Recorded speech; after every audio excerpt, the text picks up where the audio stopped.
Hannibal Barca, the greatest military commander Rome could never defeat. Part 1. Carthage's young warrior. In the year 241 BC, Carthage stood humiliated. The great maritime empire that had once controlled the western Mediterranean had just lost the First Punic War to Rome, a rising power that had barely possessed a navy 2 decades earlier. The peace treaty forced Carthage to abandon Sicily, pay crushing war reparations, and surrender its status as the dominant force in the region. But defeat did not mean submission. Among the Carthaginian commanders who refused to accept this new order was Hannibal Barca, a general who had remained undefeated throughout the war and who now burned with determination to restore his city's power. Hannibal belonged to one of Carthage's most prominent families. The name Barca, meaning lightning, would become synonymous with military brilliance and implacable hatred of Rome. After the war, Hannibal turned his attention to Spain, where he began building a new empire for Carthage among the Iberian tribes. The silver mines of Spain would fund Carthage's recovery, and the fierce Spanish warriors would provide the manpower for future armies. But Hannibal had another purpose in Spain.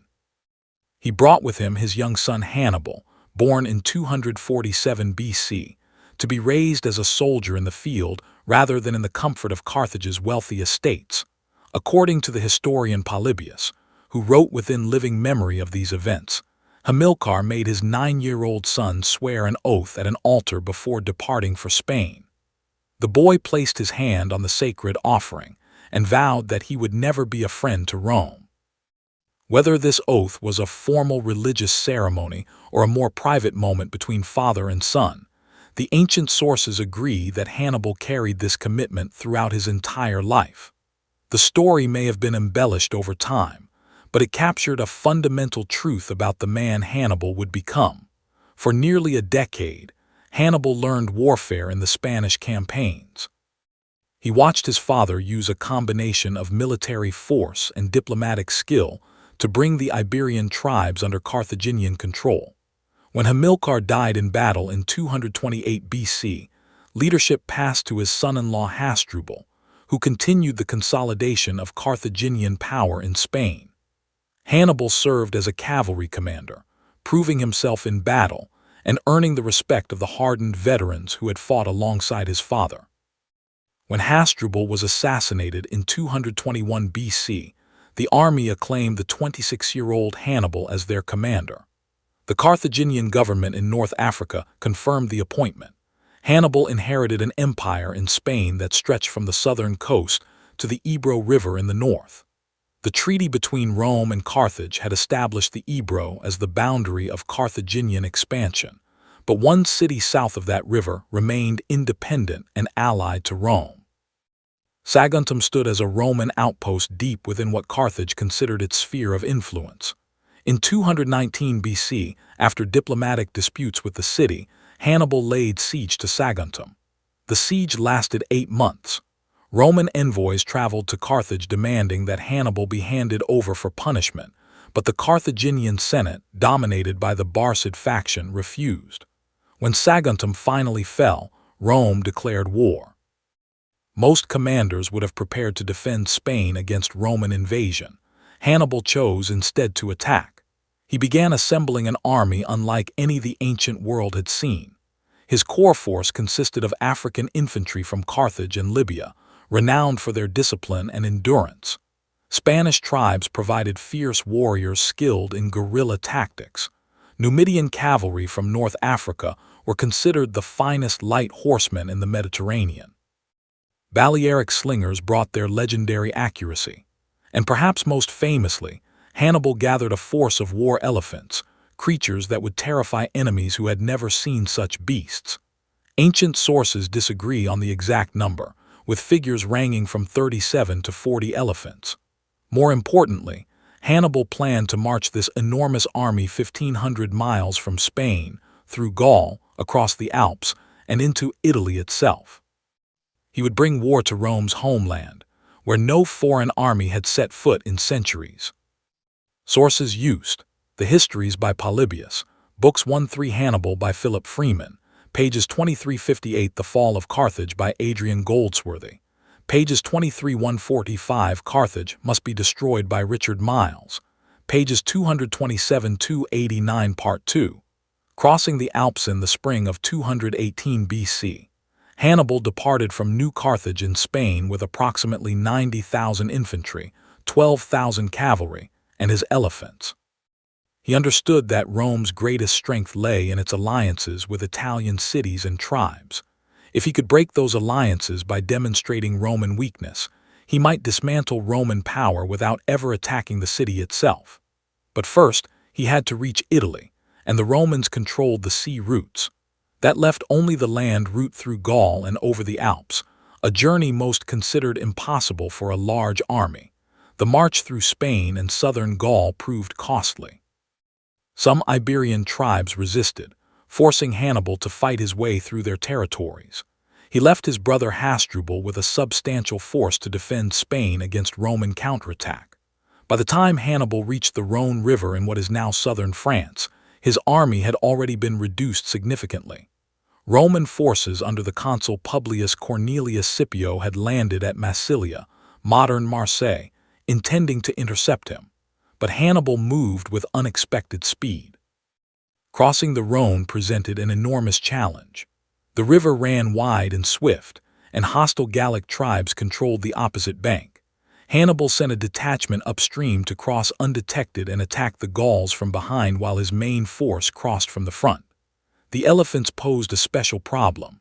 According to Polybius, Hannibal's engineers built rafts covered with earth to resemble the riverbank, then coaxed the elephants onto them before cutting them loose to float across. Some elephants panicked and fell into the water, but the ancient sources report that their trunks allowed them to breathe while swimming, and most reached the other side safely.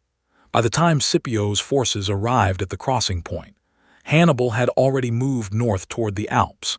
Scipio returned to Italy by sea, intending to meet the Carthaginian army when it descended from the mountains. He assumed, like most Romans, that the crossing would be impossible, or that it would destroy Hannibal's army as an effective fighting force. The Alpine crossing began in late October, as winter approached the high passes. Modern scholars continue to debate which route Hannibal took. Various passes proposed by different historians based on interpretations of Polybius and Livy's descriptions. What remains undisputed is the extraordinary difficulty of the journey. The army marched through narrow defiles where rock falls and avalanches threatened constantly. Hostile mountain tribes attacked from the heights, rolling boulders down on the column. The higher altitudes brought snow and ice. Paths crumbled beneath the weight of elephants. Men and animals slipped from narrow ledges and fell to their deaths. Polybius, who later traveled to the Alps to research his history, described how the army had to rebuild a section of the path that had collapsed. Soldiers used fire and vinegar to crack the rocks, a technique known from ancient engineering, then cleared away the debris to create a passage wide enough for the elephants. The descent proved even more treacherous than the ascent. The army was strung out over miles of mountain passes, vulnerable and exhausted. When Hannibal finally reached the plains of northern Italy in late autumn, he had lost approximately half his army. Modern historians estimate he descended with perhaps 20,000 infantry, 6,000 cavalry, and most sources agree that only a fraction of his elephants survived the crossing. Many more animals would die in the coming months from the unfamiliar Italian winter. Yet despite these losses, Hannibal had achieved what Rome considered impossible. His army, though reduced, remained intact and ready to fight. The soldiers who survived the crossing had been forged into a hardened force bound together by shared ordeal and absolute confidence in their commander. Sources used: The Histories by Polybius, Book 3, pages 200-245. Hannibal by Theodore Aralt Dodge, pages 231-298. The Punic Wars by Adrian Goldsworthy, pages 151-189. The Ghosts of Cannae by Robert L. O'Connell, pages 78-103. Part 3. Rome's greatest nightmare. The Romans had not expected Hannibal to arrive so quickly or with such a substantial force. The consul Scipio, wounded in a cavalry skirmish at the Ticinus River, withdrew his legions to more defensible positions.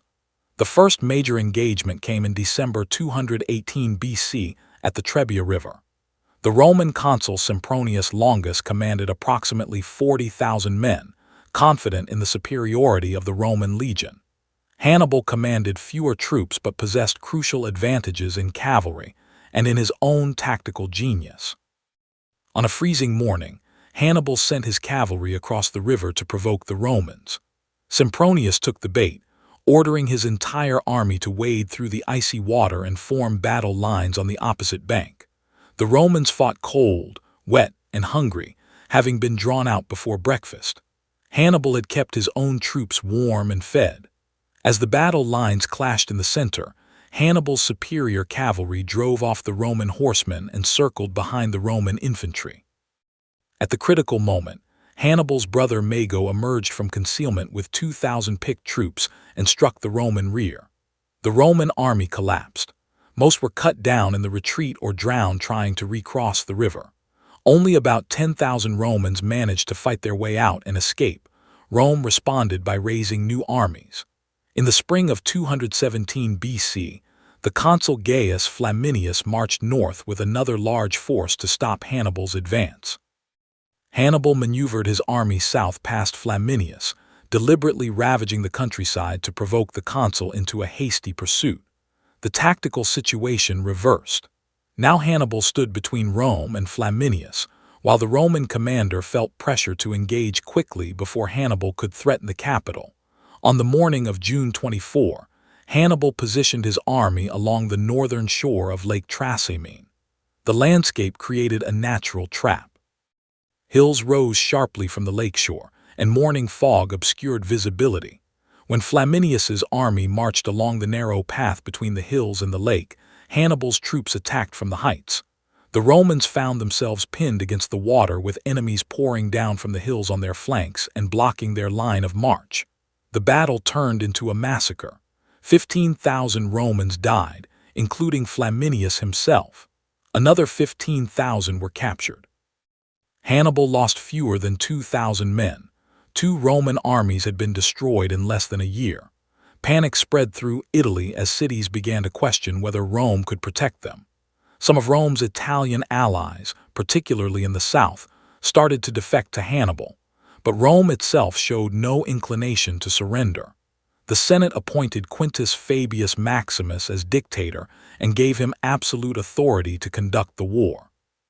Fabius understood that Rome could not defeat Hannibal in open battle. Instead, he adopted a strategy of avoiding direct engagement while shadowing Hannibal's army, cutting off foraging parties and denying him supplies. The Romans called Fabius the delayer, initially as an insult, but his strategy began to work. Hannibal could win battles but could not force Rome to make peace. In 216 BC, Rome abandoned the Fabian strategy. 2 new consuls, Gaius Terentius Varro and Lucius Aemilius Paulus, raised the largest army Rome had ever fielded, approximately 80,000 infantry and 7,000 cavalry. They marched south to confront Hannibal at Cannae, near the Adriatic coast. Hannibal commanded perhaps 50,000 troops, significantly outnumbered. On August 2, 216 BC, the 2 armies met in the battle that would become Hannibal's masterpiece and one of the most studied engagements in military history. Hannibal arranged his infantry in a convex formation, bulging toward the Romans, with his weakest troops in the center and his best African infantry on the wings. His cavalry protected both flanks. The Roman army formed its traditional dense formation, designed to punch through enemy lines by sheer weight and momentum. As the battle began, the Roman infantry pressed forward against Hannibal's center, which slowly gave ground, gradually transforming from a convex bulge to a concave curve. The Romans pushed deeper into this pocket, believing they were winning. Meanwhile, Hannibal's cavalry defeated the Roman horsemen on both flanks and circled behind the Roman infantry. Then Hannibal's African infantry on the wings wheeled inward, striking the Roman flanks. The Romans found themselves surrounded in a killing box. As the circle tightened, The Romans packed together so densely that many could not raise their weapons. The slaughter continued until nightfall. Ancient sources report that 50,000 Romans died at Cannae, including the consul Paulus, 2 former consuls, 2 quaestors, 29 military tribunes, and 80 senators or men of senatorial rank.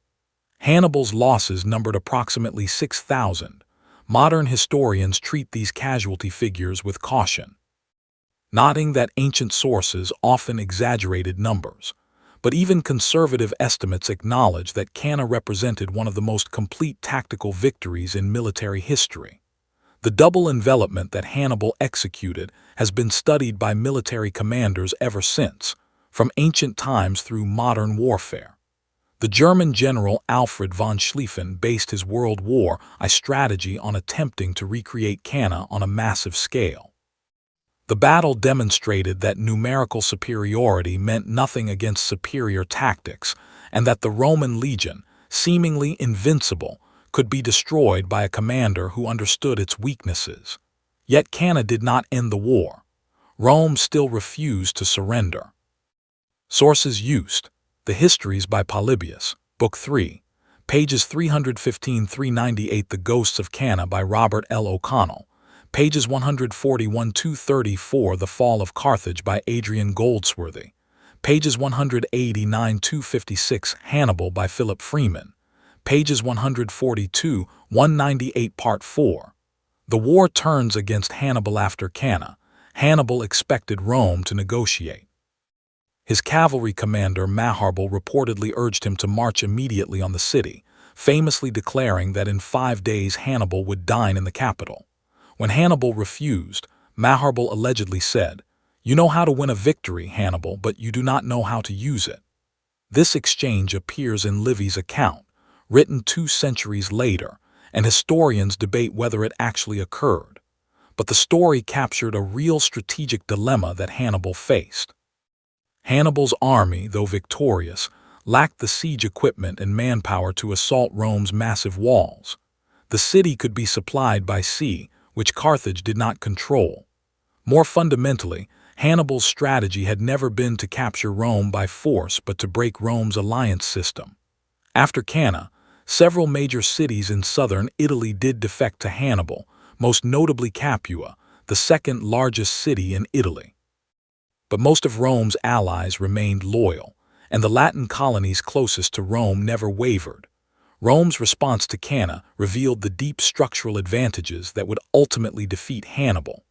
Where Carthage was a merchant republic dependent on mercenary armies, Rome commanded a confederation of Italian allies who provided seemingly endless reserves of manpower. After losing perhaps 100,000 men in 2 years, Rome simply raised new armies. The Senate refused even to discuss peace terms.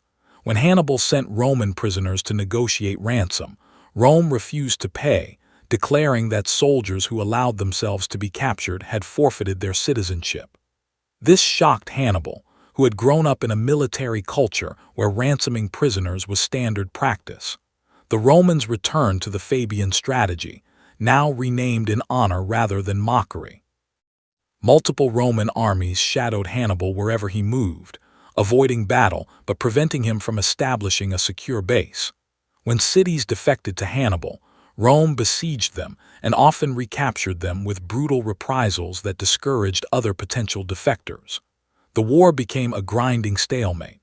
Hannibal remained undefeated in Italy but could not force a decisive outcome. The turning point came not in Italy but in Spain. A young Roman commander named Publius Cornelius Scipio, son of the consul who had first faced Hannibal at the Rhone, took command of Roman forces in Spain in 210 BC at the age of 25. Scipio proved to be the only Roman general who understood that defeating Hannibal required learning from him. Where other Roman commanders relied on traditional legion tactics, Scipio studied Hannibal's methods and adapted them. In 209 BC, Scipio captured New Carthage, Carthage's capital in Spain, in a daring assault that combined careful intelligence gathering with bold execution. Over the next 4 years, Scipio systematically defeated the Carthaginian armies in Spain, winning major victories at Baecula and Ilipa. At Ilipa in 206 BC, Scipio executed a double envelopment reminiscent of Cannae, turning Hannibal's own tactics against his brother Hasdrubal's army. By 205 BC, Carthage had lost Spain entirely. Hasdrubal had attempted to reinforce Hannibal in Italy by marching another army across the Alps in 208 BC. The two brothers planned to unite their forces and finally overwhelm Rome, but Roman armies intercepted Hasdrubal at the Metaurus River in northern Italy. The Romans defeated and killed Hasdrubal, then threw his severed head into Hannibal's camp. When Hannibal saw his brother's head, he reportedly said, "I see there the fate of Carthage."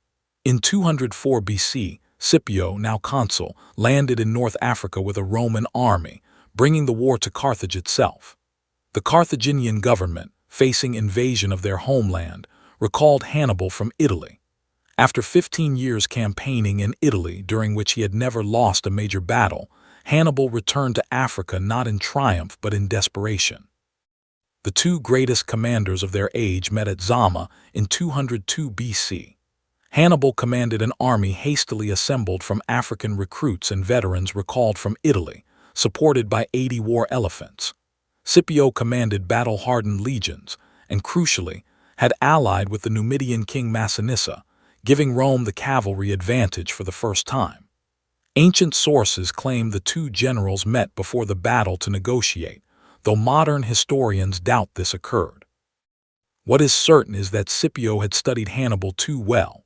When Hannibal sent his elephants against the Roman lines, Scipio had prepared his legions to open corridors that allowed the elephants to pass harmlessly through, a tactic Hannibal himself had once used. The Numidian cavalry under Massinissa defeated Hannibal's horsemen and circled behind the Carthaginian army just as Hannibal had done at Cannae. This time, it was Hannibal's army that found itself enveloped. The Carthaginian infantry fought with desperate courage, but superior tactics and cavalry prevailed. Hannibal's army was destroyed. He escaped the field with a small group of survivors. Carthage sued for peace. The terms were crushing. Carthage surrendered Spain, gave up all but 10 warships, paid massive reparations, and agreed never to wage war without Rome's permission. Hannibal counseled the Carthaginian Senate to accept. The Second Punic War was over. Rome had won not because its generals were more brilliant than Hannibal, but because its system proved more resilient and because, in Scipio, Rome finally produced a commander capable of learning from defeat. Sources used: The Histories by Polybius, Books 9-15 Hannibal by Theodore Aralt Dodge, pages 453-567 The Fall of Carthage by Adrian Goldsworthy, pages 257-389 The Punic Wars by Adrian Goldsworthy, pages 267-341 Part 5. Exile, Death, and an Immortal Legacy After the War. Hannibal did not retire from public life. In 196 BC, he was elected suffet, the highest political office in Carthage, equivalent to a consul in Rome. He applied the same brilliance he had shown in warfare to civil administration, reforming Carthage's finances and reducing the power of corrupt oligarchs who had enriched themselves during the war.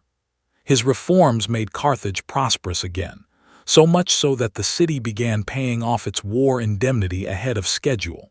This recovery alarmed Rome. Carthaginian aristocrats whom Hannibal had targeted with his reforms sent accusations to Rome claiming he was plotting another war and corresponding with Rome's enemies in the east. In 195 BC, a Roman embassy arrived in Carthage demanding Hannibal's surrender. Whether the charges were true or fabricated by his political enemies remains unclear. What is certain is that Hannibal, understanding that Carthage would sacrifice him to appease Rome, fled into exile. He first sought refuge with Antiochus III, the Seleucid king who ruled much of the eastern Mediterranean and was preparing for war with Rome. Here, some ancient sources claim, Hannibal advised Antiochus to invade Italy and offered to lead an army back across the Alps. Modern historians debate how much influence Hannibal actually wielded at Antiochus's court. The Seleucid king used Hannibal as a symbol to rally anti-Roman sentiment, but gave him no significant military command.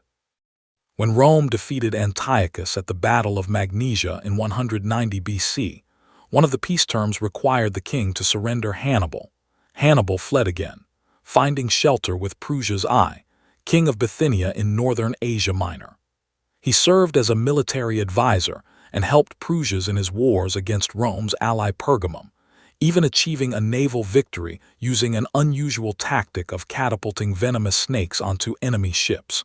But Rome's reach extended even here. In 183 BC, Roman ambassadors arrived demanding that Prusia's hand over Hannibal. Now in his 60s, hunted across the Mediterranean for decades, Hannibal chose to end his life on his own terms. According to ancient sources, he took poison he had long carried for this purpose. His reported last words were, "Let us relieve the Romans of their anxiety since they think it too long to wait for an old man to die." Tradition that Hannibal died in the same year as Scipio Africanus, his greatest rival, appears in several ancient sources but may be symbolic rather than factual. What is documented is that both men died in exile, Scipio having withdrawn from Rome in disgust at political attacks against him. The two greatest generals of their age ended their lives far from home, rejected by the states they had served. Yet Hannibal's influence outlasted his physical life. Roman military writers studied his campaigns and tactics. His crossing of the Alps became legendary, though later Roman authors like Livy embellished the accounts with increasingly fantastic details about avalanches, hostile tribes, and elephants, making it difficult to separate historical fact from literary elaboration. What remained undisputed was that Hannibal had brought Rome closer to destruction than any enemy before or after, and that he had accomplished this through military genius rather than numerical superiority. Medieval and Renaissance military theorists studied Hannibal's battles, particularly Cannae, as examples of perfect tactical execution. Napoleon Bonaparte retraced Hannibal's Alpine crossing and declared that of the great commanders of history, only Alexander, Hannibal, and Caesar could be compared. The Duke of Wellington kept a bust of Hannibal in his study. German military theorists of the 19th and early 20th centuries made the study of Cannae central to their strategic thinking. During World War II, Field Marshal Erwin Rommel, himself called the Desert Fox, kept a biography of Hannibal and reportedly studied his campaigns. Modern military academies continue to teach Hannibal's battles, particularly Cannae, as examples of maneuver warfare and the importance of tactical flexibility. His crossing of the Alps demonstrates how determined leadership can accomplish what seems impossible. His campaigns in Italy show both the power of operational brilliance and its limitations against an enemy with superior strategic resources. Historians continue to debate why Hannibal ultimately failed. Some argue he should have marched on Rome immediately after Cannae. Others point out he lacked the siege equipment and that Rome's walls would have proven impregnable. Some blame Carthage's government for failing to send adequate reinforcements, though Carthaginian records have not survived to confirm or refute this. The most widely accepted view among modern scholars is that Hannibal faced an impossible strategic situation. His tactical genius could win battles, but Rome's alliance system and manpower reserves created a war of attrition that Carthage could not win. What remains undebatable is Hannibal's impact on military history. He demonstrated that genius and innovation could overcome numerical superiority, that careful logistics and strategic planning mattered as much as courage in battle, and that understanding the enemy's strengths and weaknesses determined victory more than adherence to traditional methods.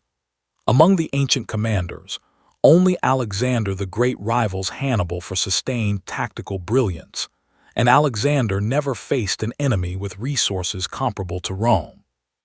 Hannibal spent 15 years on enemy soil, undefeated in Italy, commanding a multicultural army that remained loyal through years of hardship. He revolutionized the use of combined arms tactics, integrating infantry, cavalry, and elephants in ways that maximized each element's effectiveness. He adapted to every terrain and enemy, never repeating the same tactical approach, but always exploiting his opponent's weaknesses. At Trebia, Trasimene, and Cannae, he demonstrated three completely different methods of destroying a larger enemy force. Rome ultimately defeated Hannibal not by matching his tactical genius, but by refusing to surrender after devastating defeats, by learning from their losses, and by producing in Scipio a commander capable of turning Hannibal's own methods against him. The Second Punic War decided whether Rome or Carthage would dominate the Mediterranean. Hannibal's victories delayed, but could not prevent the Roman ascendancy that would shape Western civilization for centuries. History remembers Hannibal as Rome's greatest enemy and one of the finest military commanders who ever lived. He achieved immortality not through victory, but through the manner of his defeats, through the respect even his enemies granted his genius, and through the lessons his campaigns continue to teach more than 2,000 years after his death. In the words of the Roman poet Juvenal, written centuries later, when Romans wanted to illustrate the greatest danger their city had ever faced, they needed only two words: Hannibal ad portas, Hannibal at the gates. Sources used: Life of Hannibal by Cornelius Nepos.